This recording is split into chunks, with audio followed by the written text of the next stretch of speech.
It radiated the fact that I see you, you're not a threat, I'm just doing my thing. But I was a little bit spellbound. I think spellbound is the word. That's the first question. Did you take a photo? And so it immediately puts you on the defensive, because when you say no, people say, well, it didn't happen. You're on the back foot of what's your little story. Welcome to Big Cat Conversations. We speak directly to people who've encountered one of Britain's big cats. We also discuss the bigger picture. I'm Rick Minter, and thanks for joining me.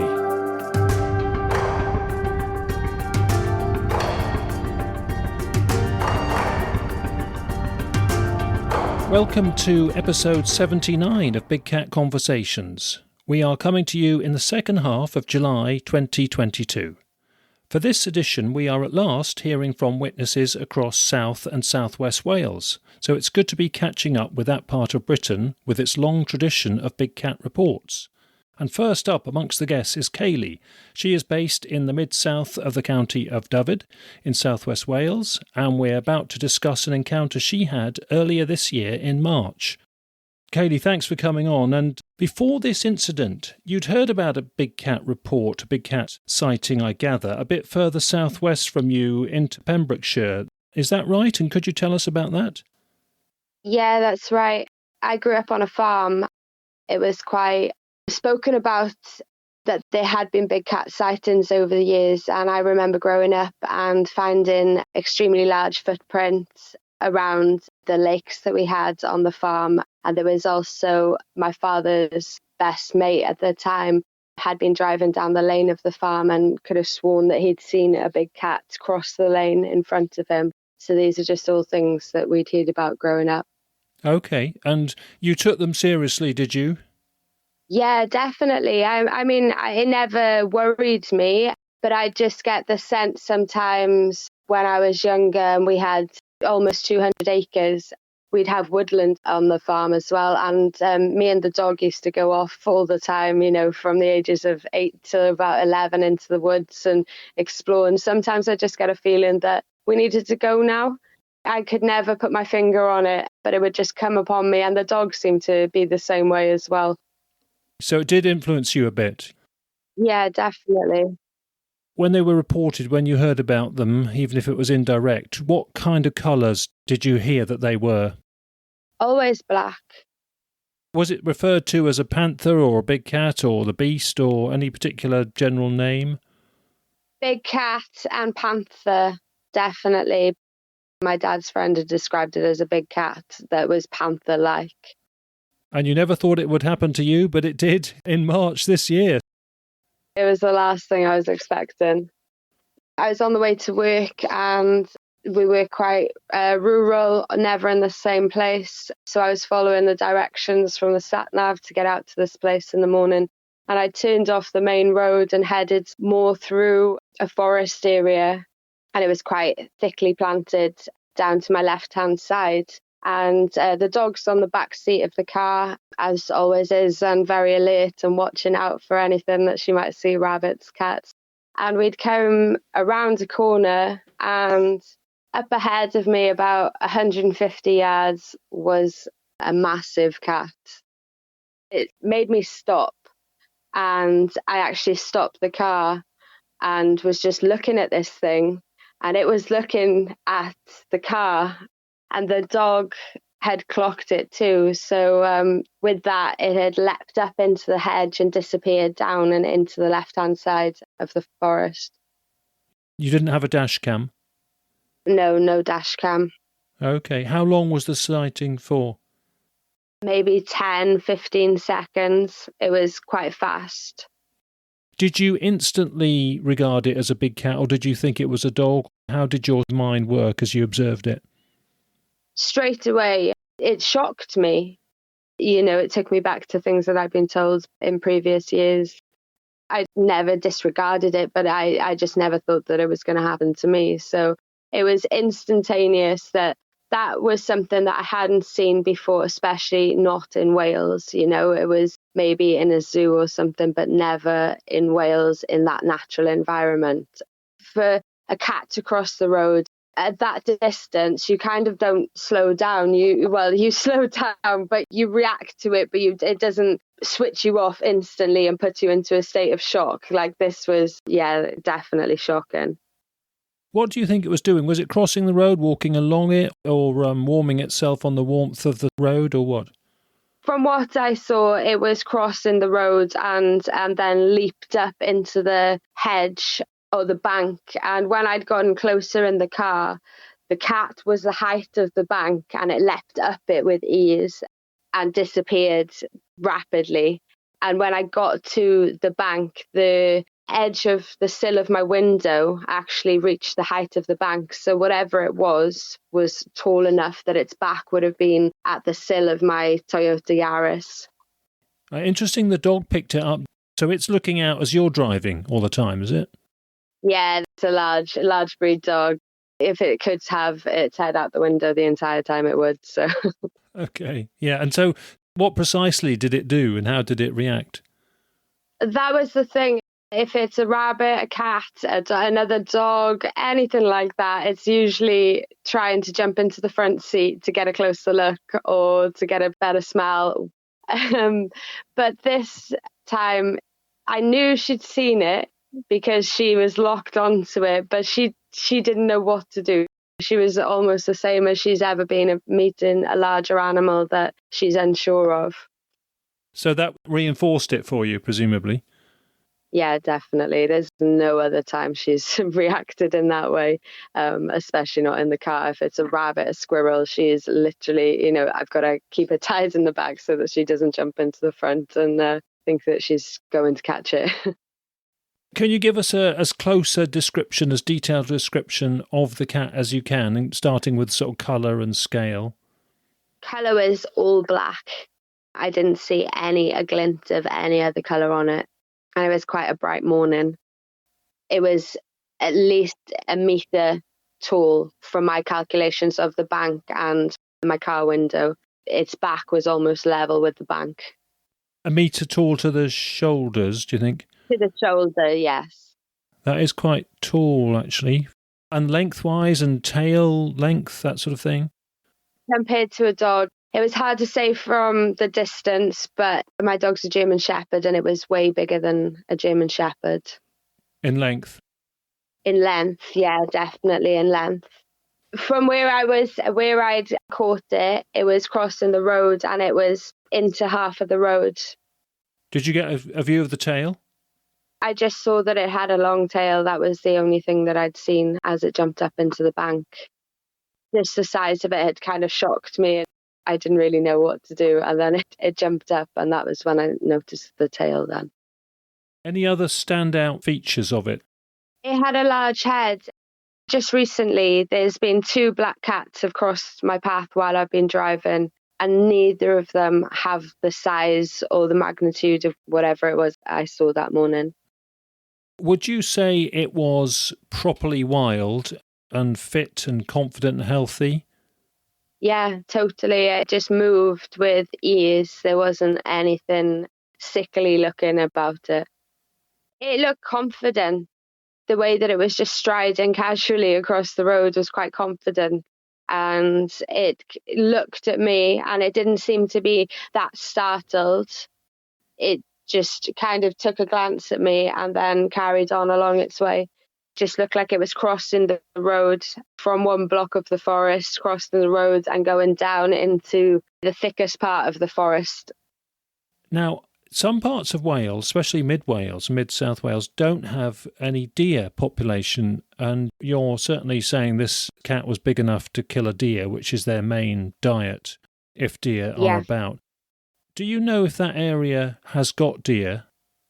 Quite possibly. There are quite large estates in the area which would have and still do stock deer. I know of one place within a 15-mile radius that 100% stocks deer there still. And you work in tree-related businesses. Are you aware of deer in the plantations? Do you put guards on for deer? In certain areas, definitely we would. Not so much where I work now, but the further into the county you go and the more rural yeah, there would be more reason for that. Yeah, so there are some deer about them, because in other parts of Wales there can be absolutely no deer naturally, and so you have to think, what are they eating? As well as rabbits and pheasants and pigeons and things, they are going to be needing big prey items, so presumably it is sheep in those situations. Yeah.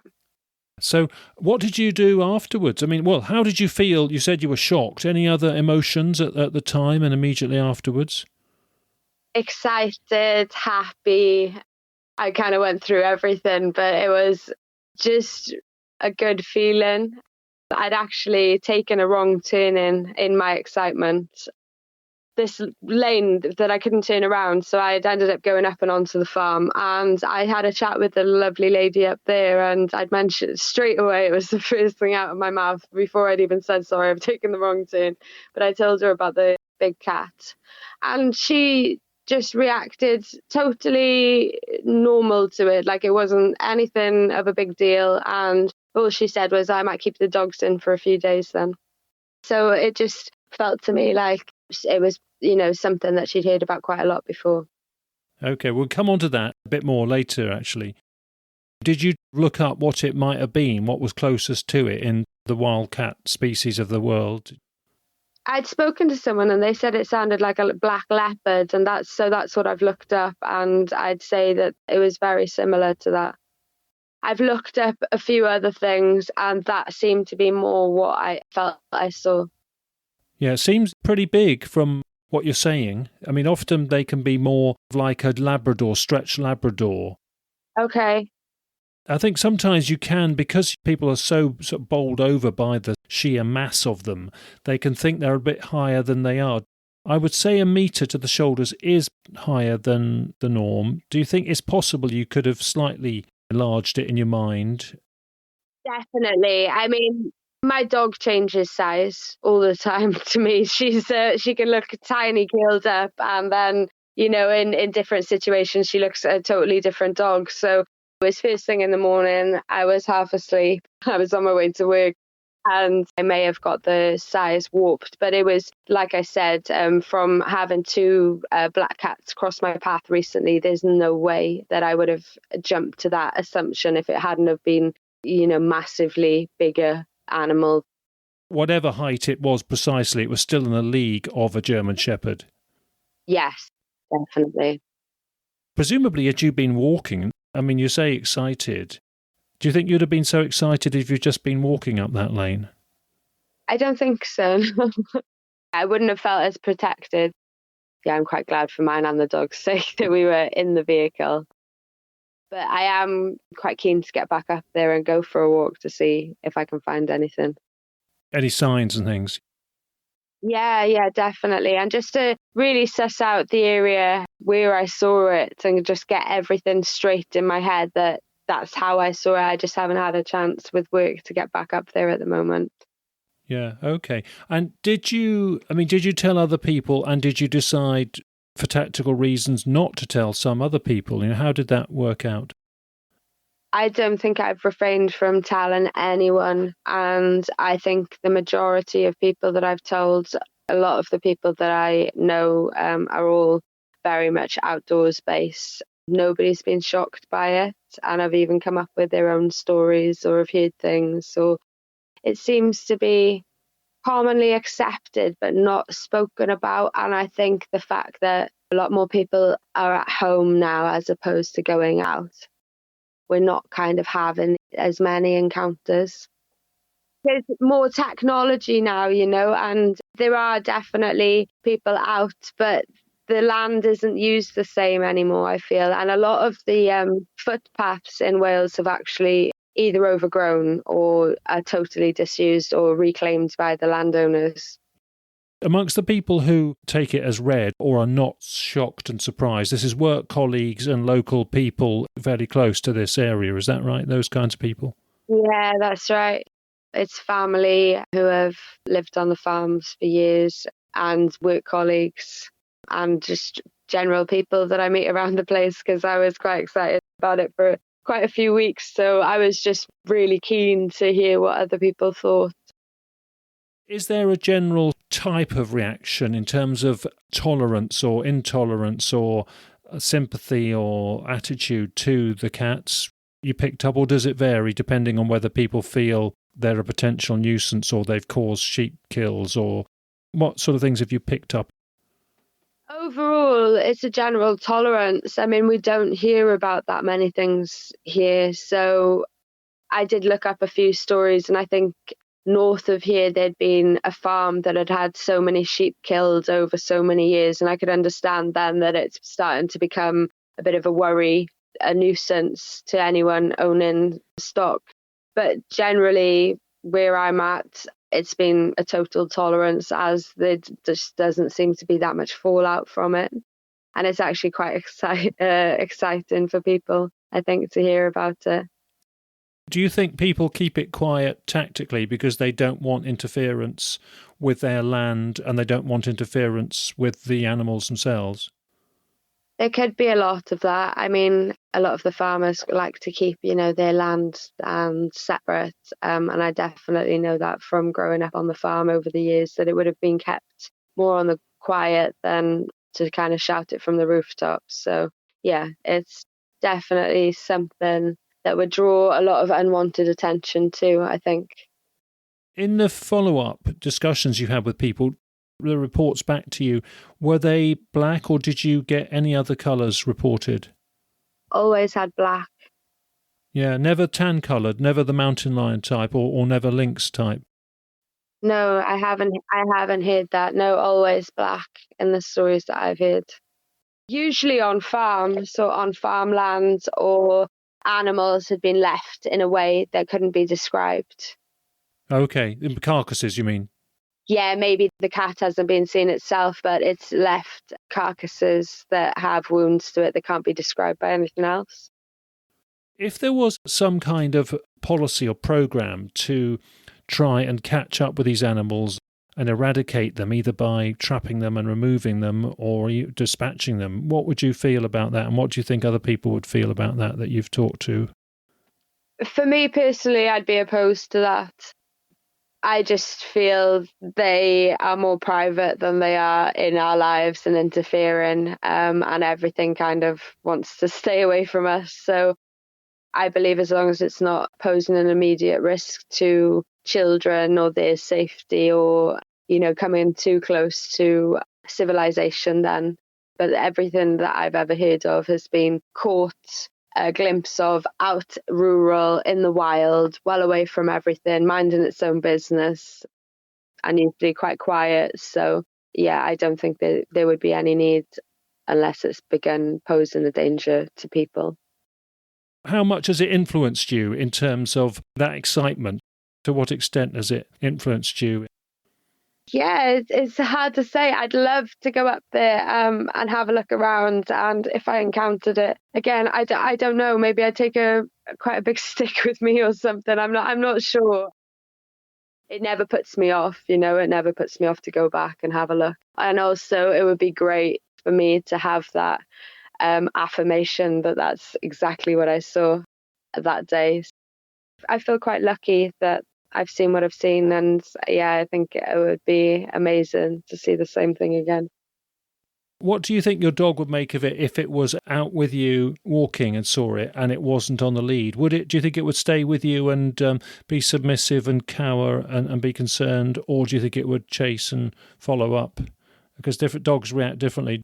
I think if it was as confident as it was that day, her prey drive really kicks in if something kind of takes one look at her and bolts it the other direction. So that's where I've kind of got to watch her. But if it was as cool and as confident as what I saw that day, I think she'd stick by my side. I think she'd be looking to me for a response. Has it surprised you in terms of hearing other reports and sightings, how relatively commonplace the acceptance is of this? I remember feeling that it was commonplace when I was growing up on the farm, and nobody was ever really that startled by it because of the myths and legends and all the stories that had gone round over the years.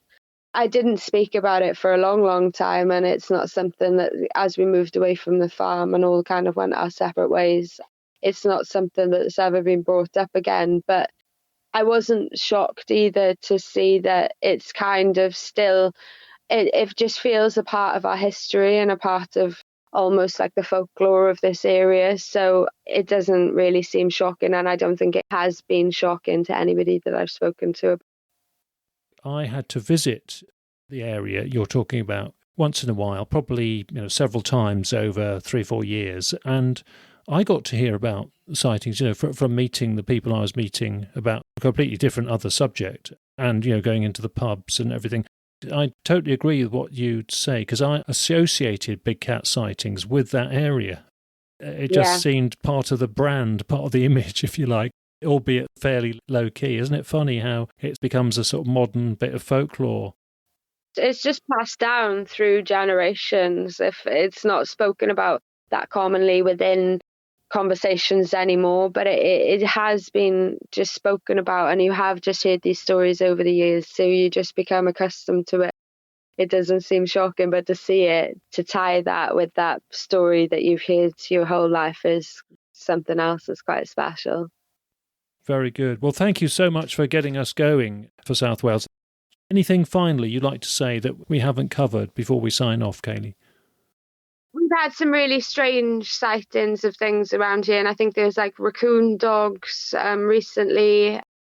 People are aware that there are other animals around the place. Yes, that get dumped. Yeah. I do power line surveying as well, so we get right into the crux of all back of beyond areas. And one of my old friends, who's been doing it for a lot longer than I have, he tends to really get some gems of stories, and I called him up, and he's spoken to numerous farmers over the years, and he's been down some beaten track in the middle of nowhere, and they've all said that they've seen things passing through there. So I need to get out there now and put up some trail cams. Maybe the crossing point, that road. Yeah. If that's a crossing point for it, that would be a good point, because you've got to think, where's it going to go again? Where's its route? Where we were working one day, one of the guys, this is quite a rural area as well, and it's surrounded by woodland, and it's a big lake or reservoir. One of the guys is up in this massive tree, and he's found an entire lamb's leg. Yeah, so we had no idea how it had gotten up there. Never seen that before. Possibly a bird of prey, but I was just thinking maybe it's worth a mention, but it was just really something unusual. One of the final reflections I have from this conversation, and from knowing pretty much some of this area you're talking about, Kayleigh, is this is pretty remote and not very well visited. This really is off the beaten track. And this is sort of forestry and remote farmland and common land and big bits of moorland. It's not a well-known or well-visited part of Wales, is it? No, and all the footpaths are overgrown. People just aren't out utilising the countryside like we used to. We've got some tourist hotspots, but in between is a lot of kind of no man's land where not many people are in connection with it any longer. Much activity of a big cat in the area would go unseen by anybody anyway, because it's so remote and so unpopulated. We've come across entire farmhouses and farmyards that are totally overgrown, and nobody even knows that they're there any longer. So that's quite a common thing in this area. There's just so much unexplored and lost to the wilderness. Okay, very good to hear from you, Kayleigh. Thanks for getting us started on our journey into different parts of South Wales. We're going to go a bit further east for our next report. Thank you very much for being on Big Cat Conversations. Thank you very much.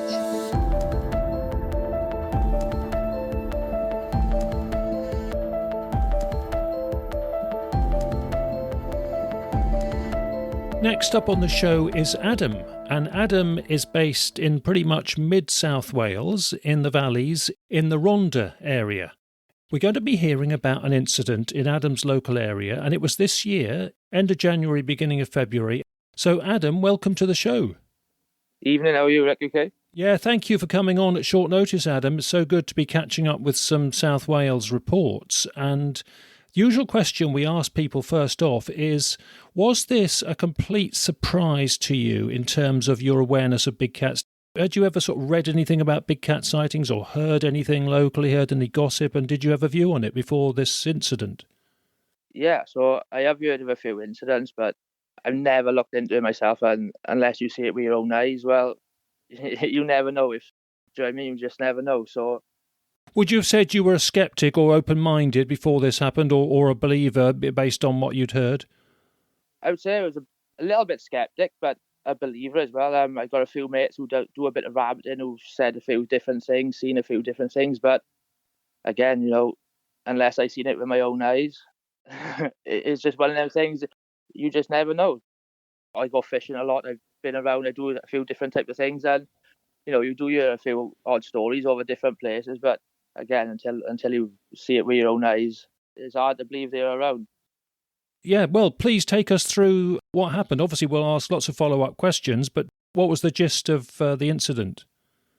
Me and my mate, we've been out walking for about 2 hours, 2.5 hours, chatting, sat down, and then I'd say a maximum of like 100 yards opposite us is a road, lots of cover, like fern. It was a field, and we just sat there chatting. The dogs were normal, everything was normal. And then I seen something with a glimpse of my eye, and I said to my mate, bloody, sorry to swear, I'm bloody hell, look, that sheepdog.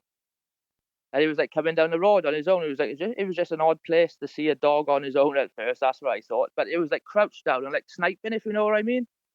Like if a sheepdog was working, and there's sheep in that around that area as well, and it's a little small holding, so nothing to think any different of. And then all of a sudden, it ran, and it just went for a sheep, and the sheep turned and like looked stunned and went to run. The cat went into the cover. Well, see, it was a cat, and it went in the cover. And me and my mate looked at each other, and it was like that was a cat. You could see just the way it moved. It was a cat, and it was big. I've got a Neapolitan Mastiff, and they are quite tall, but they are longer than what they are tall. So I get to see my dog 80 yards, 90 yards, 100 yards, and you get to know a scale, if you know what I mean. And it was a cat, and it was a cat, and it nearly took the sheep. That wasn't like the end. Me and my mate was like, what the hell? Like, it was still in the cover. We didn't know where it was because it was quite thick. And then all of a sudden, a car pulled up just on the other side of the cover. This cat came out, went to take the other sheep. They shut the door of the car and then run back up over the fence, up the field, straight over a big stone wall, and that was that, and it was gone. And we seen all of it, and it was just a bizarre moment. It was bizarre. That car, then, that was just totally random, coincidental, and they knew nothing about what was happening.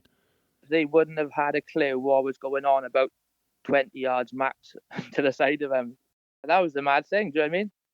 The cat was disturbed by that car. Yeah, it was going to take a different sheep. When they shut the door, it must have disturbed it, and it just ran back over like a barbed wire fence, up the field, and then over a big stone wall, back into the wood. You sound mental when you say it, don't you? And like, I haven't told many people, me and my friend, and it was like, no one will believe us. So I told a few guys in work, and they was like, yeah, and it was, just cracking jokes. So I've never said anything since. I've told my partner, and she just thinks I'm crazy. But I know what I saw. Yeah, it's so out of context for them. And the best part is as well, my mate seen it. He would be in the know to know what a cat would look like that. And it was just one of their moments. It was like, that was that. And it lasted for about a minute and a half. It was there for about a minute and a half. It was in the cover. And then it just come back out. And there's houses like 100 yards away. But all the forestry has been cut down at the back of the field. And I have seen a deer up there before, a deer carcass, when we was out on the bikes, me and my mate, about 18 months ago, 2 years ago. It could have been an absolute coincidence. Seeing a cat didn't even enter my head. It was a dead deer, it was an afterthought. It could possibly have been there for a long time, and no one knows. You never know. So, but I am a bit weary walking the dog now in the evenings across it. I was going to ask you about deer versus sheep as prey. So there is deer around you. Any big cats like that one could be predating deer then? Well, since that have happened, right, I used to work for a company in Port Talbot, which it sounds far away from where I'm working, but up over a mountain, it's not that far. I used to ride bikes up there, and there's a good deer population down that way. And like where they've cut the forestry down, I just think they're just being more exposed, if you know what I mean. They're being pushed out, and then obviously whatever's hunting them is there behind them, maybe. I've never seen them up there in the last 10 years, really. It was only like about 18 months ago. That was the only time I've seen it, do you know what I mean? Was that an eaten out deer carcass? I didn't even look at the time, you know. That would never have entered my mind in a million years. It was just a rotten deer carcass. It could have just been a coincidence. I'm not sure. I'm just putting one and two together, if you know what I mean. Back to this incident and what happened. How alert were the sheep to the danger? They didn't even know, I don't think. They didn't even know it was there. It came down the road about 40 yards, 50 yards, we watched it. Sniped down the road and then just run, and it was like, bloody hell, I was, sorry to swear again, that was fast. That was fast. And it was just the way it moved, you know. I've got a big dog, and it doesn't move like that. Do you know what I mean? It just doesn't. You know, big strides, and it was going to take the sheep out in front of us. The sheep were just startled the first time and seen it and pounced, and then the cat just changed direction, and it stayed in the cover, so it must have wanted to take it again. And a minute and a half later, out to come the other side, the car shut the door, the cat turned round, and it was going to go for the other sheep. Do you think it came there with the intent of stalking and taking down a sheep, or did it look like it was sort of walking that direction, saw the sheep, and so took the opportunity?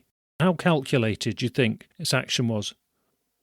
To be honest, first of all, like I said, I thought it was a sheepdog, just the way it was like, you know, a sheepdog when you see it working and it's like led down and it's like it's sniping, if you know what I mean. Oh, right, yeah.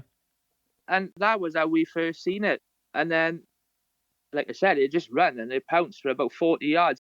It was close. It was close to taking it. It would have been one hell of a thing to see, but, you know, it missed. It was big. It was big and it was fast.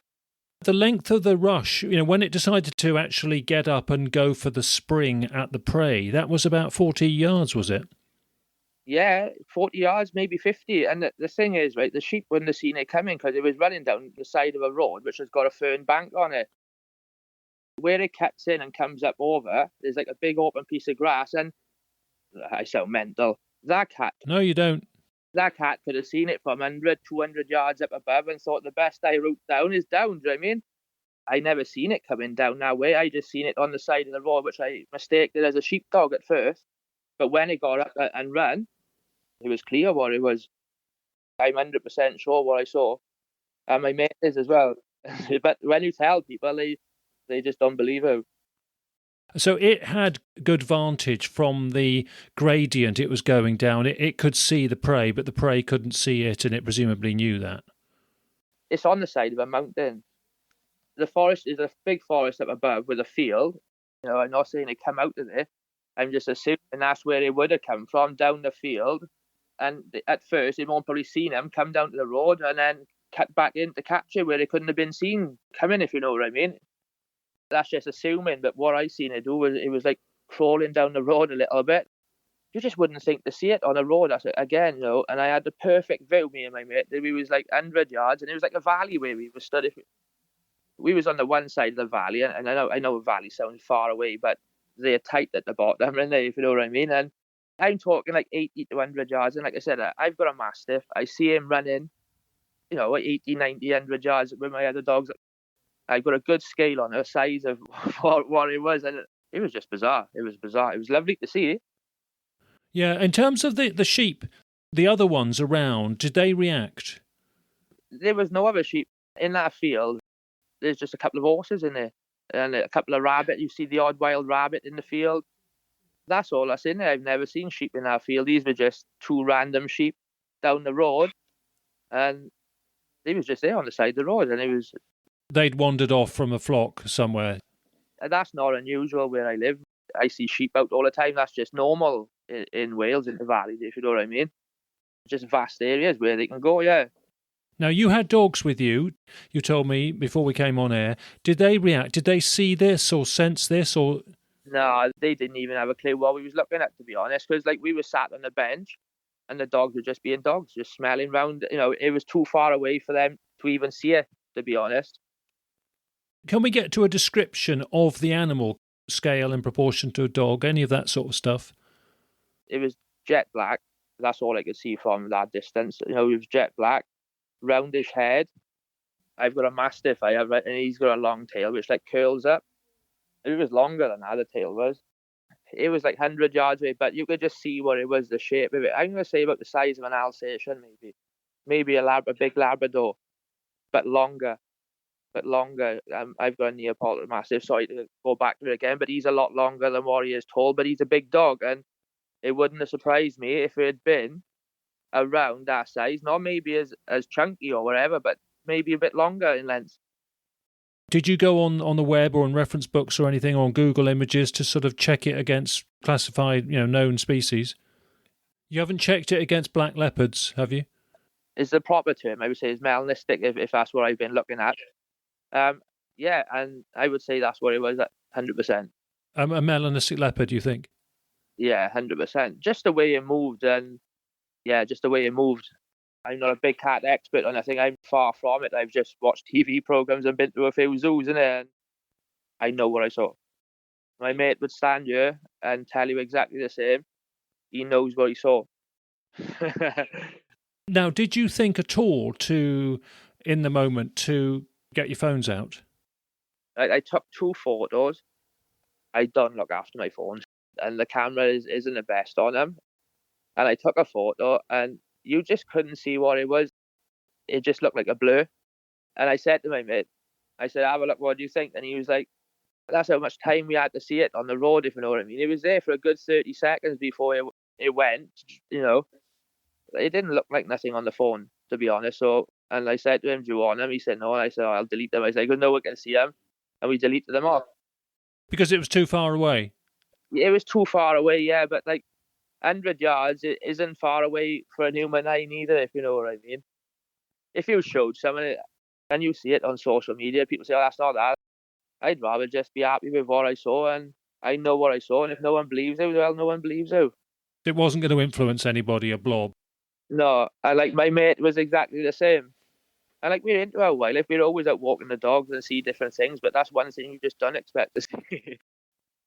Within the event, how long did it take you to think to get your phone out to try taking a picture? When it started running. Because until that point, you just thought it was a sheepdog or something, going to run down and get a sheep, or a dog after the sheep, to be honest. But then when it went, you could see, you could just see it was, what it was. And just the way it moved. I was going to say, what do you think are some of the standout features? Well, again, I can only go off my dog. I've never seen big cats hunt in the wild or nothing, but when a dog stalks and it tries to be quiet but it's clumsy, where a pet cat is clever, right? And if you watch it move, it was like that, but just big. Did the tail move before it went to...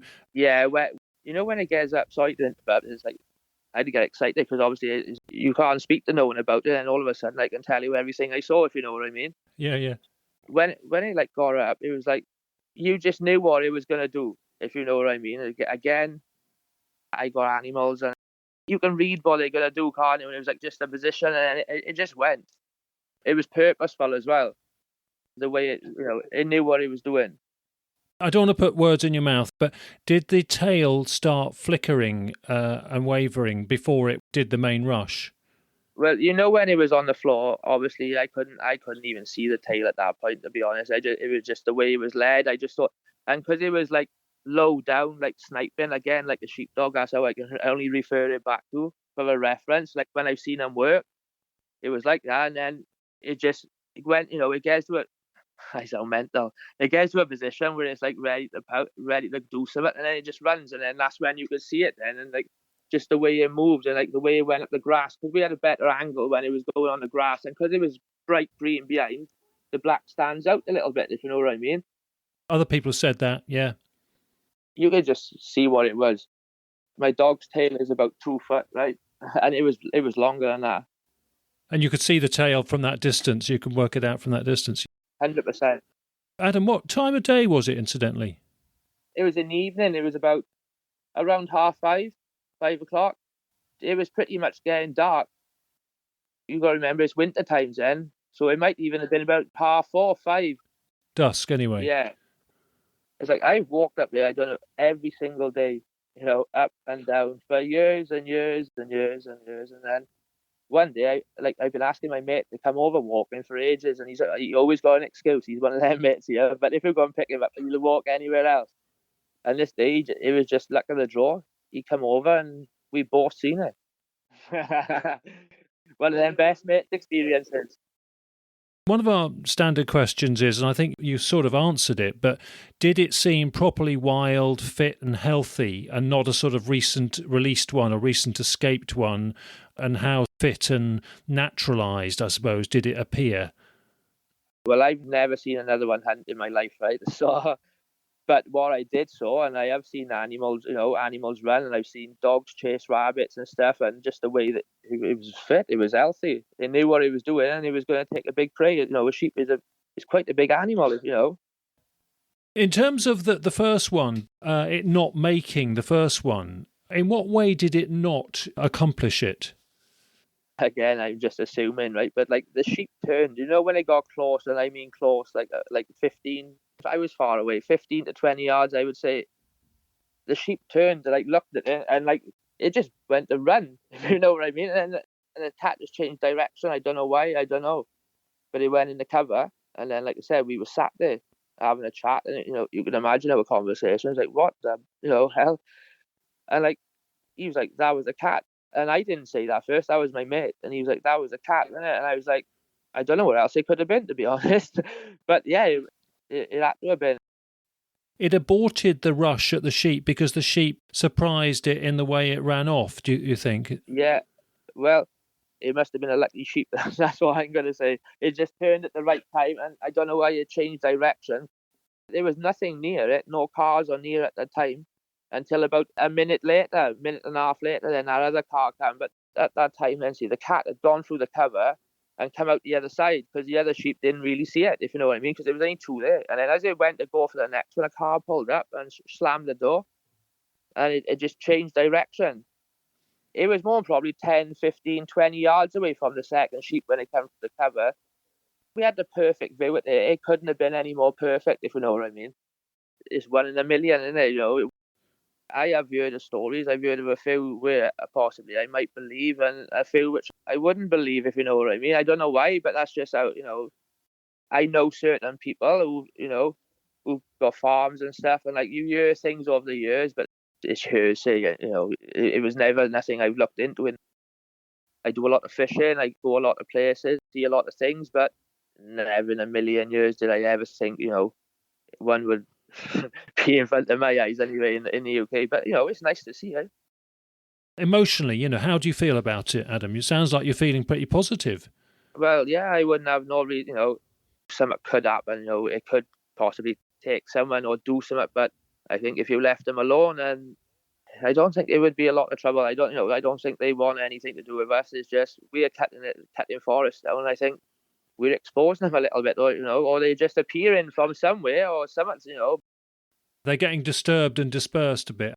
Maybe the deer prey are as well. That's, because the deer must be the mainstay of the prey if they've got supply of deer.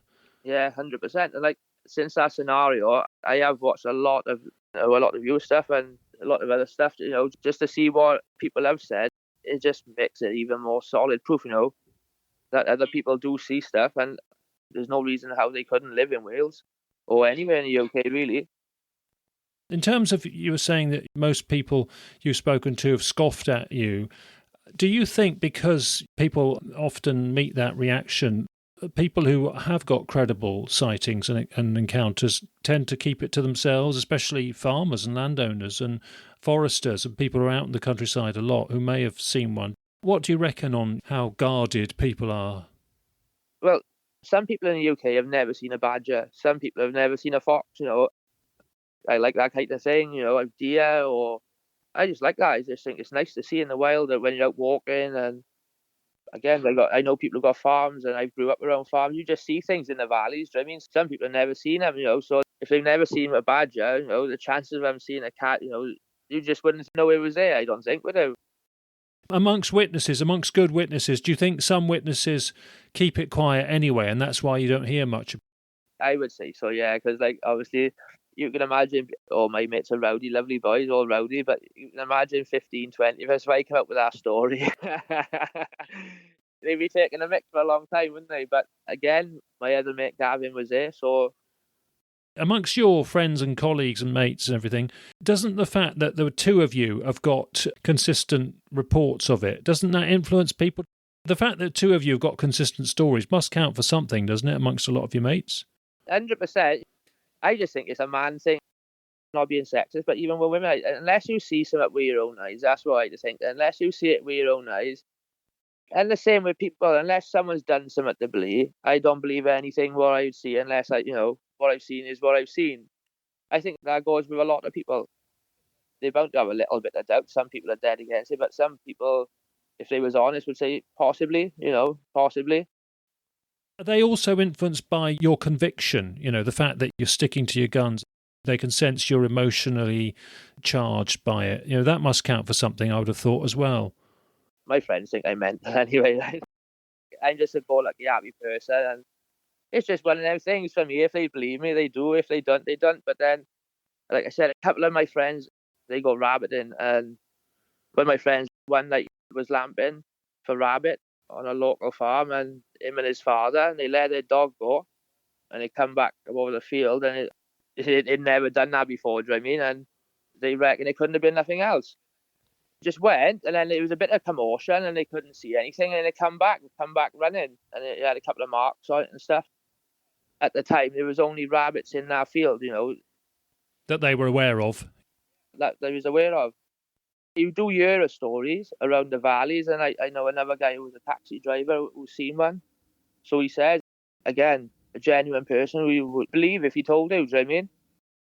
And how has this influenced you in terms of you fishing and walking? And it doesn't bother me, but in the back of my mind, my dog comes everywhere if I go fishing, he's with me. So if anything happened, I think you would pick up on it first, I would just carry on as normal, because I think it doesn't want nothing to do with you, really, does it? I wouldn't think, if you had a little dog, possibly, and if it was injured or whatever, I think it possibly could go for it. But I would assume if it was fit and healthy, it wouldn't want anything to do with us, really. I think, because otherwise, one would be seen every day. If that was the case, they'd just come down into the towns and take people, wouldn't they? And what about in terms of you being alert? I mean, you're obviously being a fisherman and an outdoors person, you must be pretty alert and notice things anyway, but has it charged up your senses even more, and are you hoping to see one again? It only happened once in 39 years, so the chances, another 39 years, nah, it doesn't affect me. But sometimes when I'm walking in the evenings across the same place, I do have a little check back now and again, but like when you have one of them moments, and you just have a little look, but no, I don't think it would never affect me, I don't think.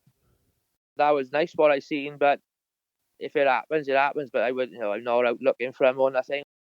If I see one, it'd be a really nice thing to see. I like stuff like that. Like I said, one time in 39 years. Are there some people you deliberately wouldn't tell because you'd think that if they believed you, that they might go out and try and shoot it and be a danger, in the local area? Are there some people you wouldn't tell just because you don't want them to know about it? Yeah, I think there's definitely idiots around who would. People do that with all different type of animals, and I fish, but I always put my fish back. I don't eat fish; it's not for me. I put them back, and the same with birds. When I've done a bit of shooting, I've shot rabbits, but I would eat them, right? I would eat them, and I would make a use of them. But I just don't see the point of.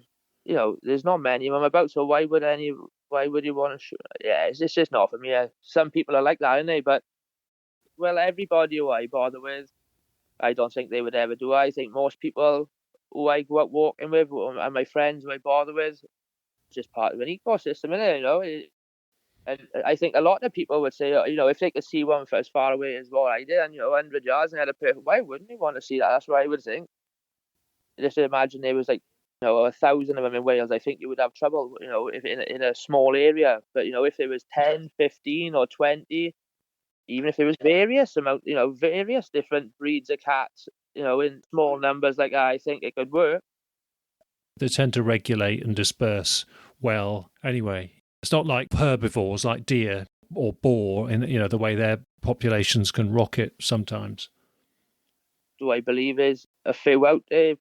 Yeah, I've seen, what I've seen. I believe there's some out there. How many? Only going off what I've watched, I'm not sure, but it seems a lot of people see things.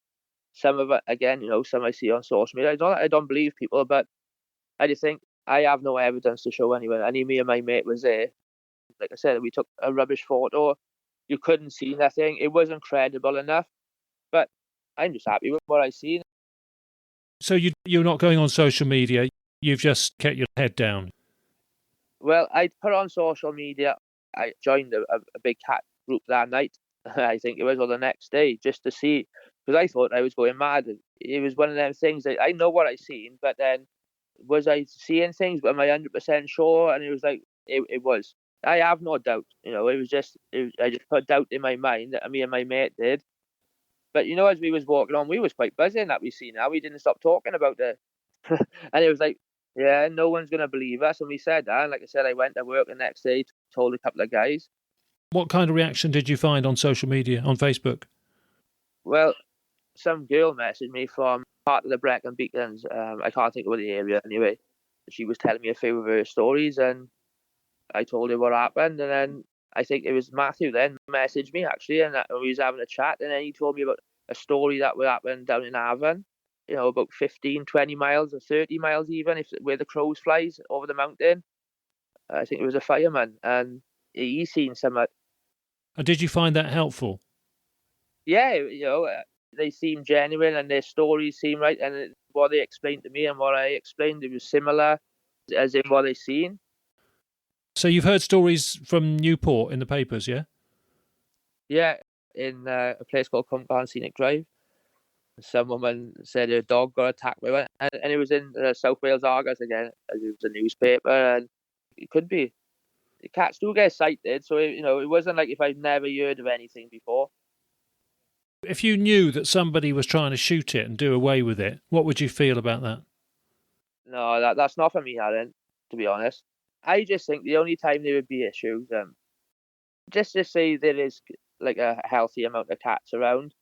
If they got out of hand and started getting to hundreds and people was getting attacked and stuff, I think there would definitely have to be something done. But again, there should be places where, why wouldn't you release them and put them in a lot, and control a deer population or use them to our benefits and tourism again, I think if there's a certain amount which could be credited for and perhaps tracked or whatever, I think it's a nice thing.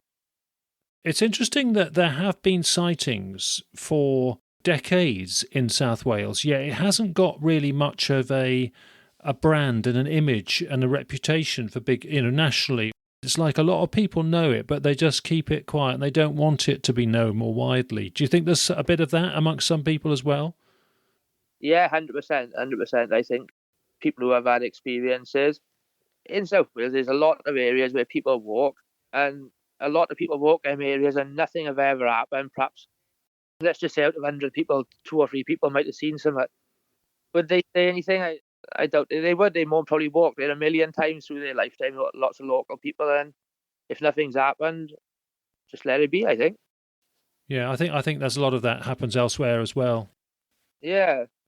Whereas I think if you had, no offence, like if you had idiots out just shooting them and stuff like that and injuring them and putting them in a position where they had to go for easy targets, well, that's when things could go wrong. You'd have to be very patient and very disciplined and a brilliant tracker, I think, to actually manage it.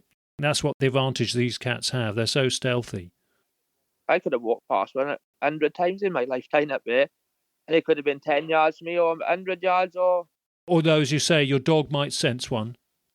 100%. I think if you got a dog with you and it's close by, I think it would go for a dog, to be honest, if you put it in a position.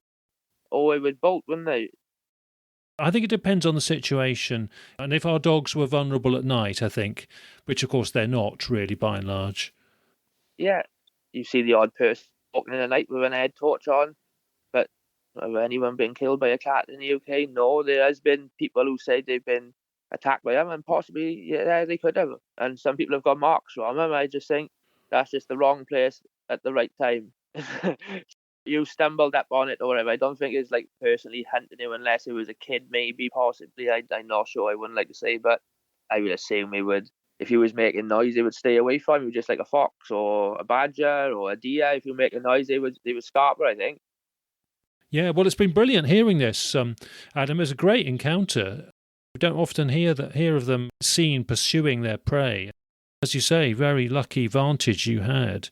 Thank you for sharing it on the podcast and getting us going into South Wales, which is long overdue. But anything else you'd like to say before we close off? It's been good to have a chat and to speak to someone who believes it. Yeah, well, it's the purpose of the podcast, really, so we can share it and discuss it and learn from it. Yeah. Episode 3 was the last time we had a black panther seen, going for sheep by the witness. So if people haven't heard that one, that is worth listening to. About halfway through episode 3 from Exmoor, in fact, on that one there were 2 of them. They isolated a sheep and a lamb from a flock of them. Is that something more like teenage cubs maybe do work as a pack like that if they like separated from their mother or something? So, yeah, that could have been mother and daughter, or it could have been 2 young ones working together before they became fully independent. Difficult to say. They seem to be 2, adult size ones from the witness description anyway. But, yeah, that is rarer, but just shows you it can happen. And how old would they be then if they, sorry to ask you questions, how old would they be if they left their mother then? Is it about a year old, 18 months, or is it longer? Become independent 18 months to 2 years, and then they're often solitary. They might cooperate for a bit, especially when they're younger. They'll have a smaller territory shared with mother, perhaps for a while, before they strike off and find their own sort of home range. I've watched a lot of the documentaries that have been in the UK. I seen one in the Forest of Dean, which was a clip, and I think that's the one which I thought that was a cat. It's a perfect area again. I fish up Monmouth quite a lot and around Simmons Yard. It's perfect, there's boar there, there's a lot of deer. A friend of mine was at a big family gathering a couple of weeks ago, and he wore a hoodie with the branding of podcast on, Big Cat Conversations, and he said he had 12 people at that gathering. There's about 150 people. This was in the Forest of Dean. 12 people come to him during that evening and talk to him about cats full on, and that they were witnesses or friends or the family had a witness and wanted to talk to him because they saw Big Cat Conversations logo on somebody's shirt basically, and wanted to spill the beans about their sighting. So yeah, Forest of Dean is a good area. Yeah, and like I have heard a farmer, we was talking, I was a kid then, like 18, 19, and like I didn't really believe what he was saying at the time, and he reckoned he seen something up a tree. Like a dead sheep up a tree. He was telling us before as a story, and I was like, yeah, you just would never believe it. But possibly now, now I've seen what I've seen and I've looked into it, and it's like possibly. But do you think they would have been released when the license part came in? I think before and after that. I don't think it was just 1976 legislation when the licensing became enforced and it was more expensive and onerous to keep them in a private captivity. I think wartime, the first releases probably came at wartime because they're strict meat eaters. So wartime meat rationing would have been very difficult to keep a collection of them. So I think they got out then. I don't think it was all one episode in 76. I think afterwards, there was a Zoos Act in 81, which clamped down on ramshackled zoos and wildlife parks and that sort of thing. But also things like I've had about 6 or 7 reports of people having them as guarding animals, like a sort of heavy-duty guard dog sort of thing. And people in the scrap metal business, some of those people are fairly sort of lawless, they're not bothered by regulations and things and do everything informally. So I think there's a lot of reasons why, and some of them are just traded, come across on boats and illegal wildlife trafficking. Some guy I work with, he told me a story once that a car trader in Cardiff, I've had a lion or a tiger. I've done a bit of research and I've looked into it, and there was a trader down in Penarth who I've had a tiger or a lion in the garage. I don't know whether it lived there or wherever. Yeah, many stories like that. What an awful thing to do to, a wild animal like that. It just shows you how indulgent people are. But yeah, that sort of thing did go on and, does go on. And sometimes it's unlicensed and people don't know. It's very difficult to police ownership of exotic animals, isn't it? One thing having licenses, the other thing is checking up on them and knowing who's actually breaching the law.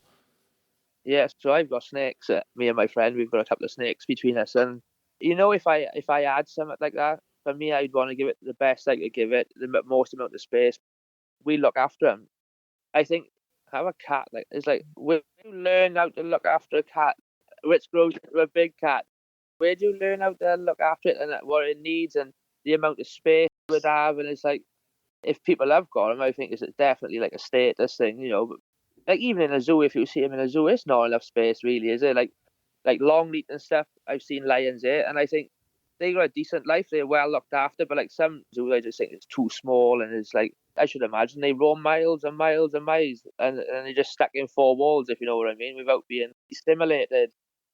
In terms of keeping snakes, I mean, with energy prices going up, do you think we're going to see more discarded and dumped snakes and more people struggling to keep reptiles? Most definitely. What I would say with the snakes is, again, before I had something, I would do my research, and it wouldn't just be a 2-minute thing. It's like how I come across the first snake. I rescued it. It had a big burn on it. I rescued it. I looked after it. From there, I didn't even like snakes, to be honest. Not like it would hurt them or nothing, but I didn't think I would ever own one. And then from there, then my mate was into reptiles, and again, he'd had a bearded dragon which passed away after a few years, and always looked after him. And if you have some, and you should look after it. And like again, like a boa constrictor, if they can grow to 9-10 foot, they're a big snake. And like if one of them, not even bite you, just constricted, it was like you haven't been educated to have that. I just don't understand how the pet shops. And I'm a buyer, I buy snakes, not to sell or nothing. As pets, you can just go to the shop and buy one, no questions asked. It's quite a responsibility to give them a good life and to look after them responsibly. Yeah, and again, like same with cats, obviously. I don't know if it's a money thing or like a status thing, and it's like once you got so much money, you just like, I've had a dog, I've had this, I've had a Ferrari, and it's like I want a cat. Back to this thing about cost of household domestic energy, do you think that's going to make it very much more difficult now for a lot of people to keep reptiles and snakes? It could do. Is like if people's got a big collection, like when I say we've got a few snakes between us, there's 4 snakes. We both work. If I couldn't afford the electric, and I ever thought I couldn't afford the electric, I wouldn't have made that decision. Like they can live for 20 years. So for me, I've made that decision to look after it. But most definitely, some people who's vulnerable and can't afford, it happens. And like I've had a snake given to me which people couldn't look after tidy, and the setup was wrong. And like since I've set him up right, you can see he's thriving. He eats every week, and it's like I don't think people mean to do it. Sometimes some people do, but if you're forced in that position, I just think they don't want to get rid of them, and they mistreating them, not because they mean to, because they just can't afford to look after them. Instead of giving them to somewhere where we could look after them. For me, I just think before you have something, just look into it and like do your research. It's like with my dog, I've got a big dog. I've always wanted a dog, but I race bikes. I used to, I was young. I wasn't a grown up. He's 18 months old now, so now I'm old enough to make that decision to look after him. My dogs cost like £100 every 10 days to feed because I feed them raw meat. But I made that decision before I bought him, and before I'd done all my research, I'd already committed myself to that. So if it come to me going out drinking or not having a fag, as silly as that sounds, my dogs would always come first. And if you do make that decision to have something, go with people who've got stuff and learn how to interact with them and go that way around it. And it's just too easy to get animals. Circumstances change in the family and they have to change, yeah, and it's not fair on the animals. I should imagine if people had these cats as pets. Yeah, like when you said to me they was in scrapyards, and like I said, I've seen that on a documentary before, and I thought possibly, yeah. But of course, I think, Adam, now that most of the ones that are seen now, and very likely, I suspect, the one you saw, they're not discarded pets now. They're ones that have grown up in the wild, so they know the ropes, as it were. It's their land, they are British cats. So it's a bit different now. I think we're past that. I think the odd few releases have happened more recently, and sometimes even escapes. But I think largely we're looking at properly naturalising cats that are grown up in Britain now. Like now I've done research, they are widespread pretty much all of the UK. I'm not London town or anything, but like at least most counties up North England or around the Midlands. I do fishing around Leicester and around that area, Newark and Nottingham. and you hear stories. There's like a fish up Gloucester in Hereford, and you hear the odd thing, and it could be that they are everywhere. Yeah, living undercover in Britain without us even knowing. That's the only thing, they breed in. It's been great chatting to you and hearing your views, and good luck with the snakes and everything. Thanks ever so much for coming on Big Cat Conversations, Adam. All the best. Appreciate this. Thank you for your time.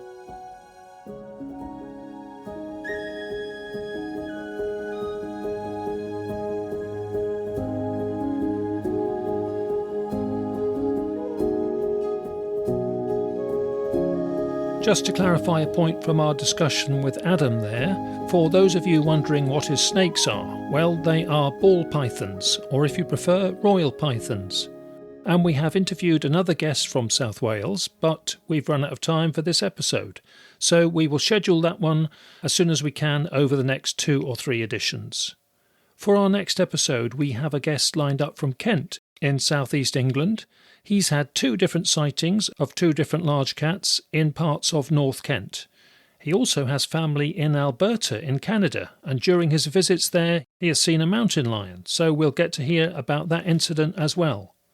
OK, on to our word of the week, and we have phenomenon.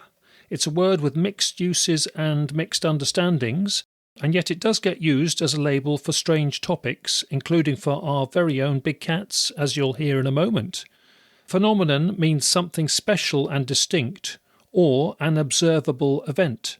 But one of the key definitions for our interests is this one: a fact or a situation that is observed to exist or happen, especially one whose cause or explanation is in question. In fact, the origin of the word relates to distinguishing people's experience from reality. So phenomena are the appearances which constitute our experience. Nomina are the presumed things themselves, which constitute reality. So we're going a bit deep there, but that's why it's a relevant word for us, perhaps. But our excuse for mentioning the word is because of a new book just out, The British Big Cat Phenomenon. It's by a good friend of the show, Jonathan McGowan. We heard from Jonathan on episode 9 of our podcasts, especially about his investigations in Dorset and his work there finding bone samples with potential tooth pits on for the study at Royal Agricultural University. Jonathan is an experienced naturalist, and he's had a life spent in the field observing nature close up, right from a young age. In learning that trade, he has got a great deal of big cat experience too. He's had a good number of big cat sightings and encounters, some of which we heard about on episode 9. I should mention that I was present for 2 of his other sightings, so I can vouch for them happening, although I think he'd regard them as lesser ones, because one was a jungle cat and one was a glimpse of what appeared to be a half-sized puma-like cat, so perhaps a young one. As soon as we noticed it, it bolted off into a huge Gloucestershire wooded nature reserve. We could hear the birds high up in the trees making furious predator alarm calls, signalling where it was going and perhaps confirming there was a large-sized predator about in the woods. Jonathan's book is available in 4 different parts, which you can buy individually or as a whole, and you can order them as printed copies or as electronic ones if you use Kindle or something similar. We put a link to the book on our website under episode 79 on the references and links page. So good luck to Jonathan with the British Big Cat Phenomenon. OK, that's us nearly finished, so a big thanks again to our guests Kayleigh and Adam, and a big shout out to Matthew in South Wales for finding and recruiting our guests. Our final thanks go to all the Big Cat Sightings Facebook groups, national and more local ones, who help to promote these podcasts. So thanks to everyone involved in those groups for all of what you do, and we much appreciate the links you send out for Big Cat Conversations. Righto, we're closing out now. As always, thanks everyone for listening. Please take care of yourselves, and bye for now.